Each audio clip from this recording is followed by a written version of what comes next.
Welcome to today's episode of The Human Angle. We begin today with the healthcare sector, where U.S. biotech firm Novavax Incorporated has entered into a deal with contract drug dealer AGC Biologics to manufacture its experimental COVID-19 vaccine.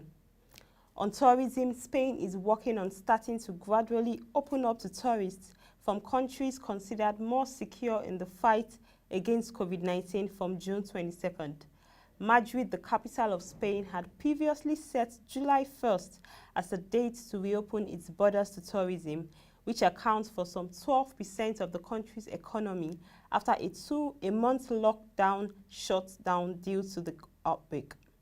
Separately, Foreign Minister Aranchalaya tweeted that Germany would lift a recommendation to its nationals to avoid traveling to Spain as soon as Spain lifts restrictions on travel from abroad.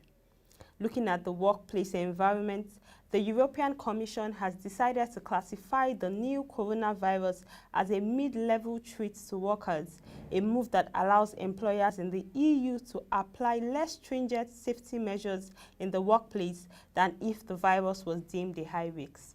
The decision may have wide economic and health implications, as it could have an impact on companies' costs in fully restarting business activity and worker safety. Under EU rules, the new coronavirus has been classified as a level 3 hazard in a 4-level risk list, in which level 4 is the highest. Further on the issues around the workplace, Austria is lifting all coronavirus-related border restrictions, including quarantines for new arrivals from all of its neighboring countries except Italy, as of today, Foreign Minister Alexander Schallenberg has said. We will lift all the coronavirus-related border and health checks in relation to 7 bordering countries. Those are Germany, Liechtenstein, Switzerland, Slovakia, Slovenia, the Czech Republic, and Hungary. We are thereby returning to the pre-corona situation regarding these countries, he said. In terms of travel, Germany will lift a travel ban for European Union member states plus Britain, Iceland, Norway, Liechtenstein, and Switzerland from June 15, as long as there are no entry bars or large-scale lockdowns in those countries, the foreign minister has said. Speaking to reporters, Heiko said all countries concerned met those criteria except Norway due to an entry ban, and Spain, where he said Parliament was deciding whether to extend an entry ban. Still on travel, Italy has reopened to travelers from Europe 3 months after the country went into coronavirus lockdown, with all hopes pinned on reviving the key tourism industry as the summer season begins. Italy was the first European country to be hit hard by the coronavirus and has officially reported more than 33,000 deaths. It imposed an economically crippling lockdown in early March and has since seen its contagion numbers drop off dramatically.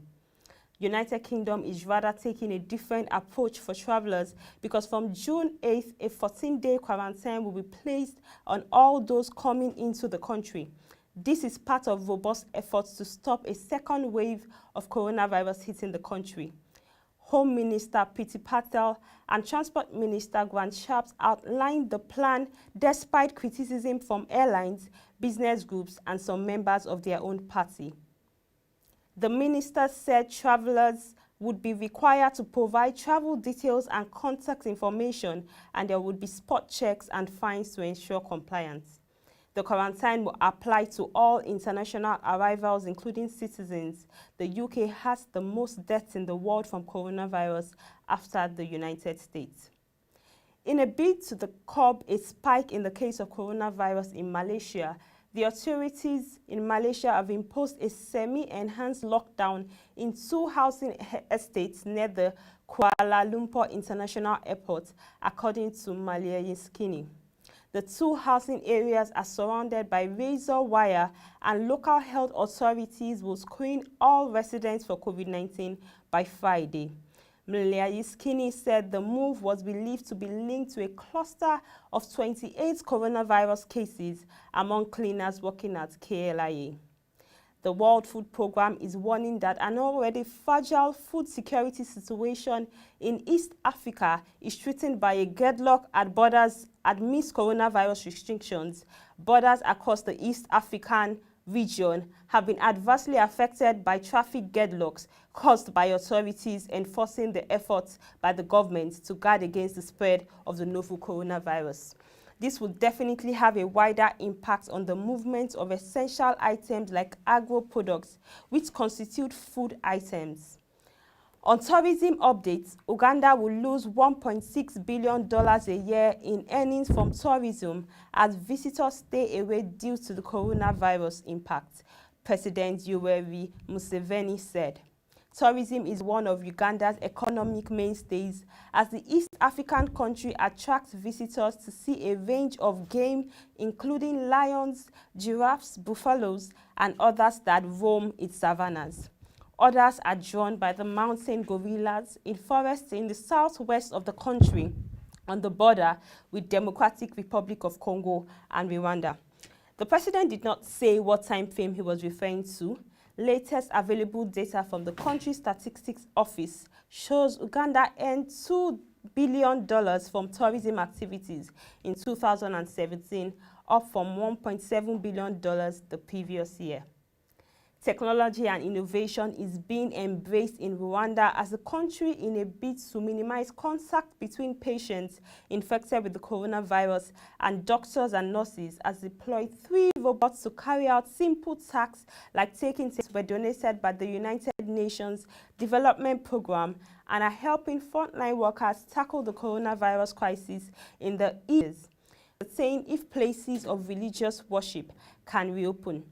With a revised framework to the gradual easing of economic activities in Nigeria, extended from June 2nd to 29, 2020 by the federal government, including a 10 p.m. to 4 a.m. curfew and ban on interstate travels by road, except for essential services and movement of food items and agro products, the Lagos State government announced that there would be no religious gathering during the period in review.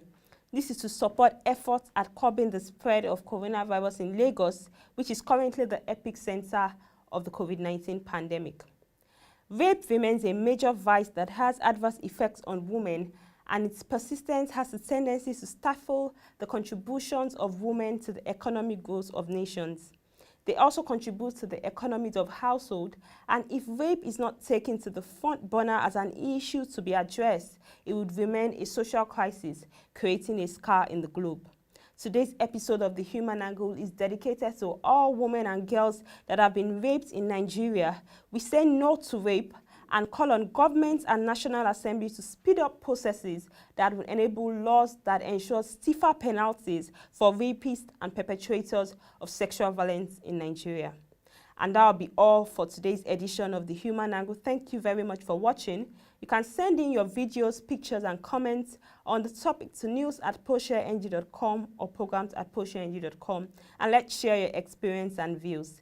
Visit our website www.poshareng.com to get more updates from our news stories and videos. You can follow us on our social media platforms shown on the screen for further updates on our market reports. Till tomorrow, thank you for watching and keep staying safe.